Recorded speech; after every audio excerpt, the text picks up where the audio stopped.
भंडाऱ्याच्या सिरे गावात टोलाजवळ हादरवून सोडणारी घटना घडली आहे। दुचाकी स्वराच्या खिशातील मोबाईलचा स्फोट झाला। या स्फोटात एकाचा मृत्यू झालाय। या घटनेनं मात्र खळबळ उडाली आहे। काय घडलं नेमकं आणि का ठरतोय मोबाईल हा बॉम्ब? नेमकी या काय तांत्रिक कारणं आहेत पाहूयात या रिपोर्टमधून। तुमच्या खिशातल्या मोबाईलचाही होऊ शकतो स्फोट। खिशातला मोबाईल खरंच ठरतोय का घातक? भंडाऱ्यात मुख्याध्यापकांचा मोबाईलला घेतला बळी। तुमच्या आमच्या जीवनाचा अविभाज्य भाग असलेला, काळाची गरज असलेला, जलद संपर्काचं साधन असलेला मोबाईल आता जीवघेणा ठरलाय। गडचिरोलीच्या कसारा जिल्हा परिषदेच्या शाळेचे मुख्याध्यापक सुरेश संग्रामे दत्तू गायकवाड यांच्यासह नातेवाईकांकडे निघालेले होते। सिरेगाव टोलाजवळ ते आले असताना खिशातला मोबाईल फुटला।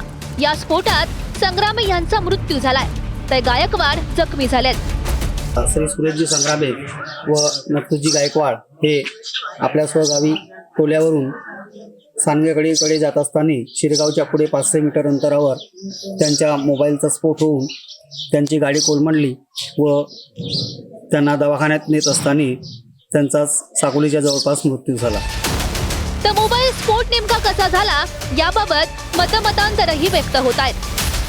ह्या अपघात झाल्याची बातमी मला माझ्या नातेवाईकाकडून, तुमच्या जवळच्या नातेवाईकाकडून कळली। त्यानंतर मी तुरंत हॉस्पिटलला गेलो।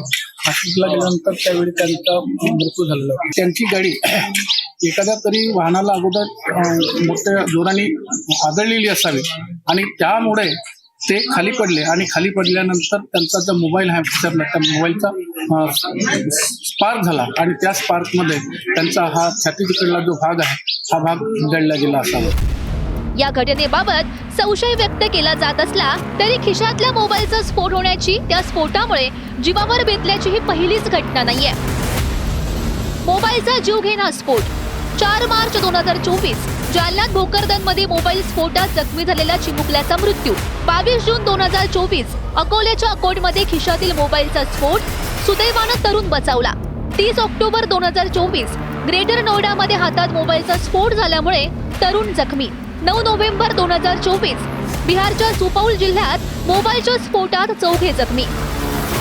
मी तिथे पाहिलो तेव्हा माझ्या मनात असं वाटलं का मग काही चर्चा निघाल्या का मोबाईलचा स्फोट आहे, पण माझं असं थोडंफार म्हणणं आहे का कोणत्या तरी याचं ॲक्सिडेंटली केस आहे आणि त्याच्यानंतर मोबाईलचा प्रकार घडला आहे असं माझं म्हणणं आहे। मोबाईल हे जलद संपर्काचं साधनच नाही, तर अवघ्या काही क्लिकवर अनेक गोष्टी बसल्या जागी सहज शक्य करणारं यंत्र आहे।